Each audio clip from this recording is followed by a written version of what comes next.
Lo que pasó en Milton Keynes no fue cualquier chisme. Esto fue una bomba nuclear que ni los dueños de Red Bull alcanzaron a esconder debajo de la alfombra.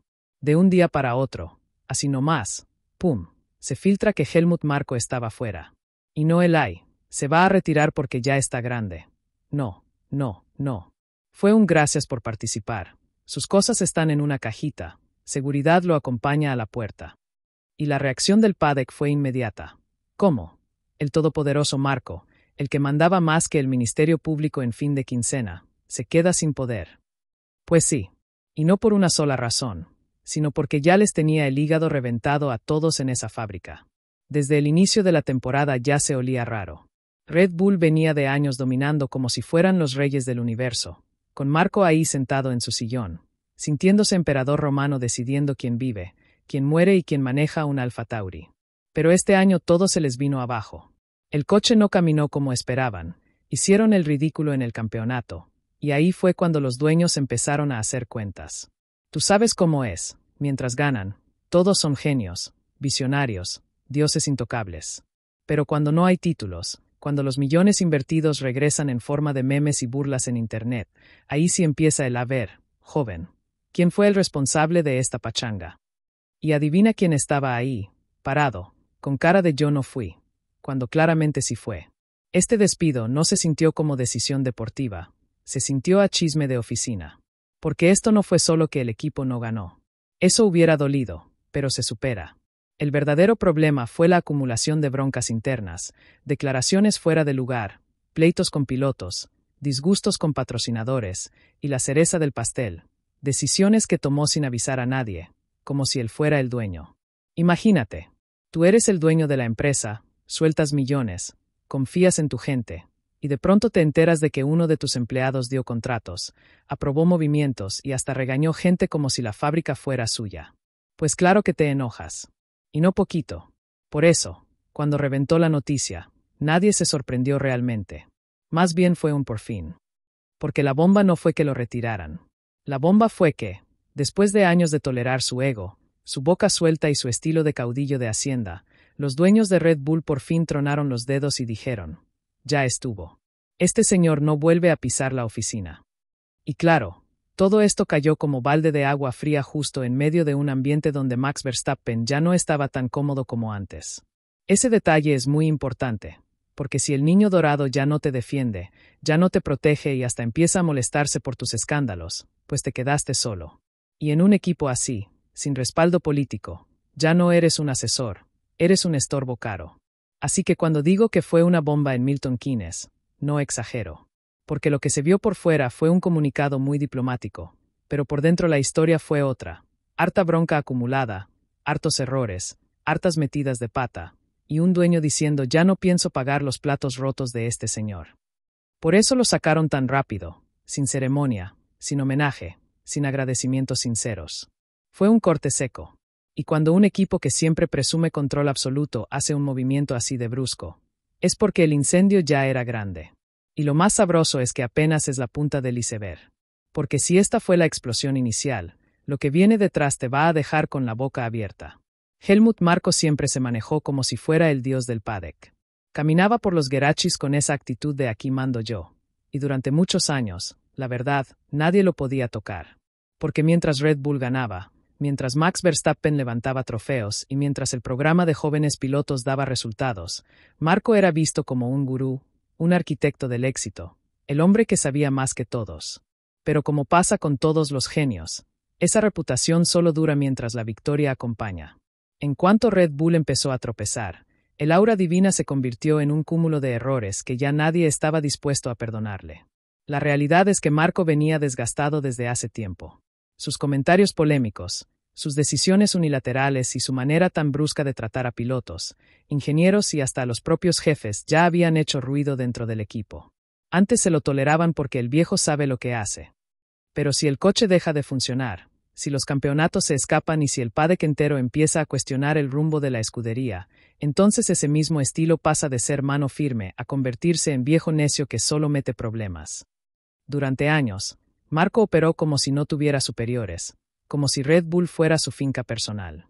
Se daba el lujo de anunciar decisiones sin consultar, presionar pilotos jóvenes, descartar carreras enteras de talentos que él mismo promovía y pelearse públicamente con cualquiera que no siguiera su narrativa. Pero esa libertad absoluta de acción solo puede existir cuando hay resultados que la respalden. En el momento en el que la escudería empezó a mostrar grietas, todo ese poder se reveló como un arma de doble filo. También es cierto que dentro del equipo ya había cansancio. Los mecánicos, los ingenieros y hasta los jefes intermedios vivían bajo ese ambiente tóxico donde todo se hacía a la manera de Marco. Y aunque muchos lo respetaban por su trayectoria, la mayoría estaba hartísima de su actitud de yo siempre tengo la razón. Cuando Red Bull dejó de ser el gigante invencible, se abrió una puerta que llevaba años atorada. La posibilidad de que los dueños se preguntaran si realmente valía la pena seguir aguantando ese estilo de liderazgo. Otro factor que desgastó su figura fue su incapacidad de adaptarse. La Fórmula 1 de hoy ya no se maneja como en los 2000. Hay más cámaras, más prensa, más responsabilidad social, más patrocinadores sensibles y más presión por mantener una imagen impecable. Y Marco nunca entendió eso. Él siguió hablando como si fuera 1998, sin filtro, sin tacto y sin medir las consecuencias. Lo que antes se veía como sinceridad brutal, hoy se ve como imprudencia grave. Y en un equipo que ahora quiere limpiarse de escándalos, Marco se volvió un lastre. Al final, el dios del paddock se transformó en un monstruo agotado, rodeado de decisiones equivocadas y comentarios que ya no daban risa, sino vergüenza ajena. La figura imponente que alguna vez fue respetada se convirtió en un símbolo de los problemas internos de Red Bull. Y cuando un equipo busca evolucionar, lo primero que hace es cortar las ramas que ya no sirven. Marco, que alguna vez fue tronco, terminó siendo la rama más seca de todas. Cuando la noticia del despido salió, muchos pensaron que todo se debía al mal año deportivo de Red Bull. Pero la verdad es que esa fue solo la gota que derramó un vaso que ya estaba lleno desde hace tiempo. El fracaso en el campeonato simplemente le quitó el escudo a Marco. Mientras ganaban, nadie se atrevía a cuestionarlo, pero cuando los resultados dejaron de llegar, cada error pasado empezó a tomar el peso que antes se ignoraba. Los dueños ya no estaban viendo a un asesor brillante, sino a alguien que había estado tomando decisiones riesgosas sin entregar recompensas a cambio. Uno de los detonantes más fuertes fue la costumbre de Marco de tomar decisiones sin consultar a nadie. Se aventaba contratos, aprobaba pilotos y hacía movimientos internos como si él fuera el propietario del equipo.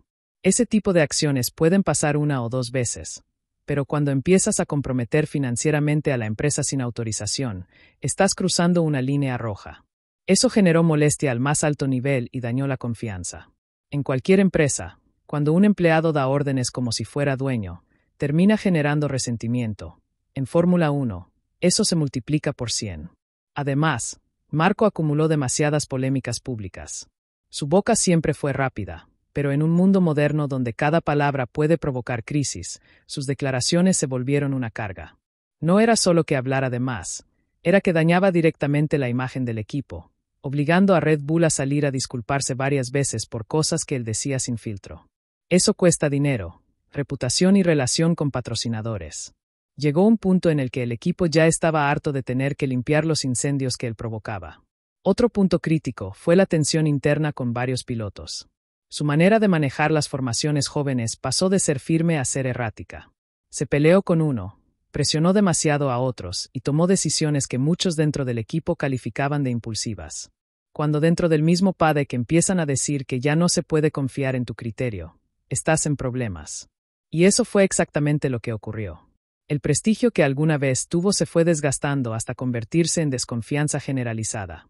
También tuvo roces con figuras importantes del equipo, incluyendo a pilotos del nivel más alto. Cuando un asesor genera problemas con quienes realmente ponen el coche en la pista, el ambiente se rompe.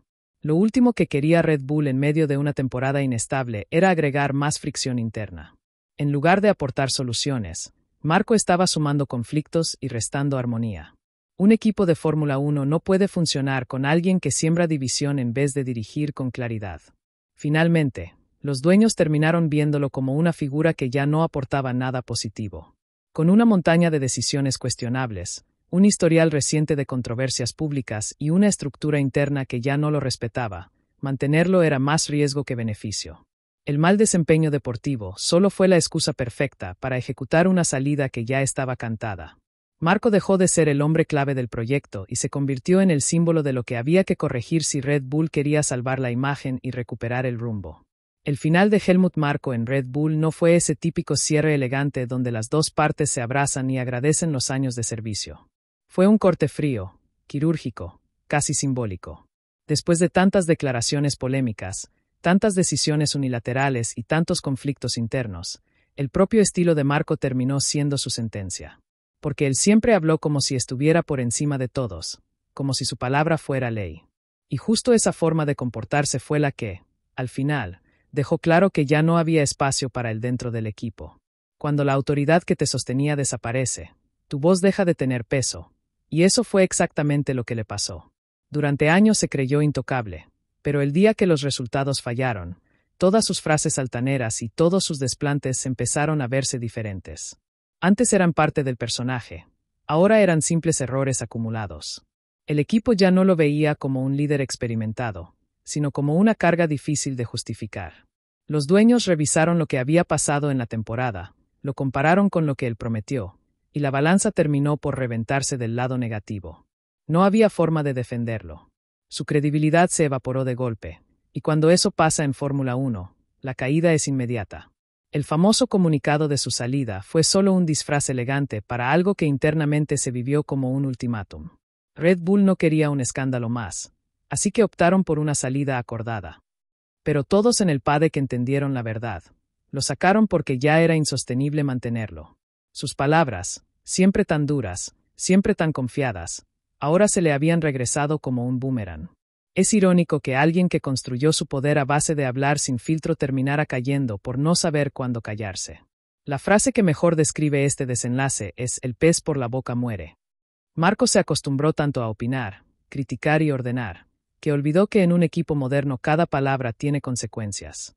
Sus comentarios, que antes parecían parte del folclore de Red Bull, ahora se veían como amenazas a la estabilidad del equipo. Y en una estructura corporativa donde los dueños están metiendo millones y exigiendo resultados, nadie tolera a un empleado que constantemente genera problemas públicos. Lo verdaderamente fuerte es que su salida no tomó por sorpresa a quienes estaban dentro del equipo. Muchos ya lo veían venir desde hacía meses. La relación con varios pilotos estaba rota, la confianza de los directivos estaba desgastada, y la paciencia de los dueños se había agotado. Solo faltaba un detonante para justificar la decisión. Y el mal año deportivo fue el pretexto perfecto. Cuando un barco empieza a hundirse, lo primero que hacen es tirar por la borda lo más pesado, y Marko se convirtió en ese peso. Así terminó la historia. Después de décadas imponiendo su estilo, terminó siendo víctima de su propia forma de trabajar. Nadie le negó sus éxitos pasados, pero el presente lo rebasó. Y cuando alguien deja de ser útil en Fórmula 1, el sistema lo expulsa sin sentimentalismos. Marko salió con la cola entre las piernas, no porque fuera débil, sino porque se olvidó de que incluso el más poderoso puede caer cuando ya no hay resultados que lo protejan. Una ironía digna de telenovela, pero en versión F1. Te voy a decir mi opinión directa, sin suavizar nada, porque conozco ese paddock, sé cómo se mueven las cosas ahí adentro y sé perfectamente cómo operan los personajes como Helmut Marko. Para mí, su caída no fue sorpresa. Más bien, fue la consecuencia natural de un estilo de liderazgo que ya estaba completamente desconectado de la Fórmula 1 moderna. Durante mucho tiempo se creyó indispensable, pero la verdad es que ya no estaba aportando al nivel que exige un equipo que pretende dominar. Su presencia se volvió más un recordatorio del pasado que una pieza útil para el futuro. Marko siempre manejó todo como si fuera dueño de Red Bull. Ese aire de superioridad quizá funcionaba cuando el equipo ganaba todo y nadie se atrevía a cuestionarlo. Pero cuando las cosas empezaron a fallar, su estilo dejó de verse como autoridad y empezó a verse como obstáculo. Esa es la parte que muchos no quieren decir, pero es la realidad. Red Bull necesitaba evolucionar, y él no quiso hacerlo. Cuando te quedas estancado en ideas viejas y crees que los resultados se deben solo a tu visión, estás condenado a quedarte atrás. Desde afuera parecía que Marko tenía control absoluto, pero la verdad es que llevaba años sobreviviendo gracias a los campeonatos. Los títulos le servían como protector personal. Cuando desapareció ese escudo, quedó expuesto como cualquier otro empleado. Y aquí no se trata de negar lo que hizo bien en su momento. Claro que fue importante, claro que tuvo un papel clave en el desarrollo de muchos pilotos, pero no se puede vivir del pasado para siempre. La Fórmula 1 es un deporte de presente constante, y él ya no estaba a la altura.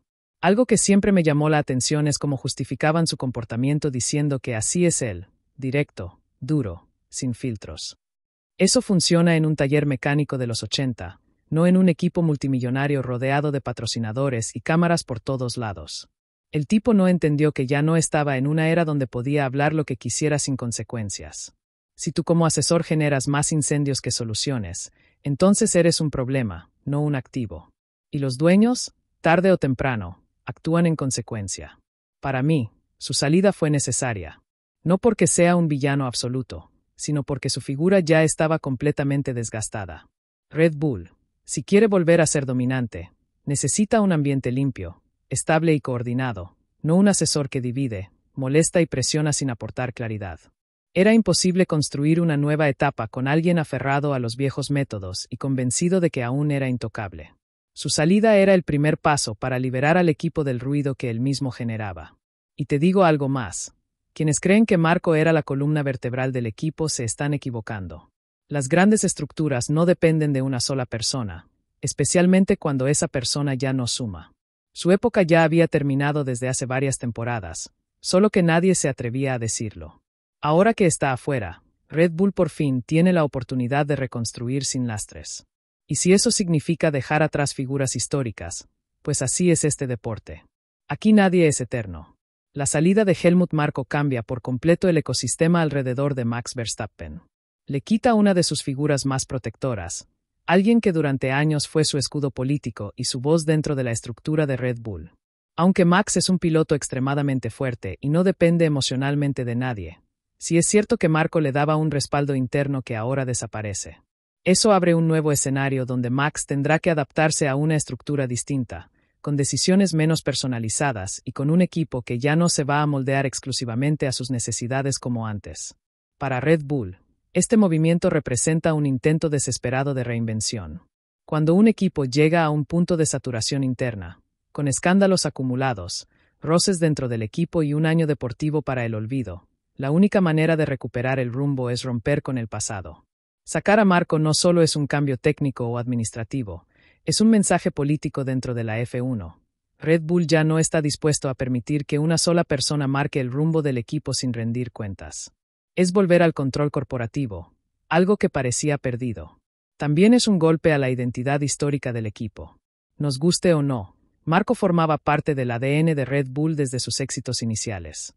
Quitar una figura tan arraigada crea un vacío, y ahora la escudería tendrá que construir una nueva narrativa interna sin él. Puede ser positiva, puede ser negativa, pero lo que está claro es que será diferente. Habrá nuevas jerarquías, nuevas formas de gestionar pilotos y probablemente una reestructuración completa en el desarrollo de talento. Es un reinicio profundo. Para Max, además, se abre una duda que nadie quiere reconocer públicamente, pero que todos comentan en voz baja. ¿Qué tanto pesa para él la estabilidad del equipo frente a su futuro? Sin Marko, y con un coche que este año no le dio lo que esperaba, es normal que Max esté evaluando opciones. No se trata de si se irá mañana, sino de si pensará estratégicamente en el 2026. Si Red Bull falla con el nuevo reglamento, Max no va a quedarse por nostalgia. Él corre para ganar, y si otro equipo le ofrece un proyecto sólido, no sería raro verlo considerar un cambio. En la Fórmula 1 en general, la salida de Marko significa el fin de una etapa donde los personajes de vieja escuela todavía tenían peso. Hoy el deporte está más corporativo, más calculado y más políticamente correcto. La salida de figuras como él marca una transición hacia una F1 menos impulsiva y más empresarial. Esto puede traer más estabilidad, pero también le quita un poco de ese sabor caótico que siempre ha fascinado a los aficionados. Finalmente, este movimiento manda una señal clara al resto del paddock: nadie es intocable. Ni jefes de equipo, ni asesores legendarios, ni pilotos campeones. La F1 está entrando en una fase donde el rendimiento y la imagen pesan tanto como la historia. Y si Red Bull, uno de los equipos más dominantes de la era moderna, está dispuesto a cortar a uno de sus hombres clave para salvarse, cualquier equipo puede hacer lo mismo.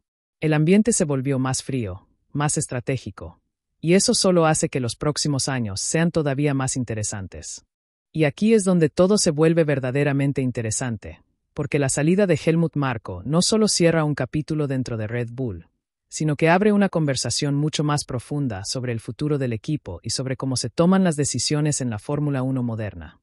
Cuando un personaje tan pesado cae, todos en el paddock voltean a ver quién será el siguiente y qué significa esto para los que siguen adentro. Este tipo de movimientos nunca son aislados, siempre marcan el inicio de algo más grande. Es inevitable preguntarse si esto fue una decisión necesaria para que Red Bull pueda reconstruirse desde cero o si fue una venganza silenciosa acumulada durante años. Porque la forma en que lo sacaron, tan rápida, tan contundente y tan sin ceremonias, deja claro que esto no fue un simple ajuste administrativo. Aquí hubo molestia real, decisiones fuertes desde arriba y un mensaje claro. El equipo no va a tolerar más errores ni polémicas que dañen su imagen. Es el tipo de corte que hacen cuando ya no queda paciencia ni margen de maniobra. Y esa es precisamente la pregunta que queda flotando para el público. ¿Esto fue justicia o fue ajuste de cuentas? Porque si uno analiza todo lo que pasó, puede verse de las dos maneras. Por un lado, Marco llevaba tiempo siendo una figura problemática. Por otro, es imposible ignorar que se convirtió en el chivo expiatorio perfecto para tapar una temporada llena de fallos. Cuando un equipo grande tropieza, siempre buscan culpables visibles, y él encajaba perfecto en ese papel. La otra gran duda está sobre Max Verstappen. Él siempre fue el protegido de Marco y, aunque hoy tiene el nivel para mantenerse solo, es imposible no cuestionar cómo le afectará esto a largo plazo. ¿Se quedará tranquilo confiando en que el equipo sabe lo que hace? ¿O esto será una señal más de que el terreno ya no es tan estable como antes? Los aficionados están atentos porque, si Max decide mover ficha, eso desencadenaría uno de los cambios más grandes que ha visto la F1 en años. Lo que sí está claro es que Red Bull está entrando en una etapa donde ya no puede esconder sus problemas internos. La salida de Marco reveló fisuras que muchos sospechaban, pero que ahora quedaron expuestas frente a todos.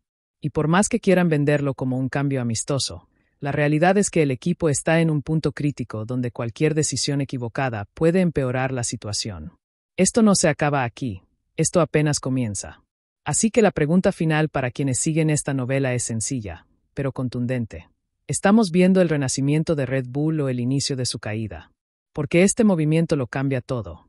Cambia las jerarquías, cambia la política interna, cambia la relación con Max y cambia la percepción del equipo en el mundo. Y ahora, con Marco fuera, todo depende de si quienes se quedan son capaces de demostrar que la decisión fue acertada. El tiempo, como siempre en la Fórmula 1, será el juez definitivo.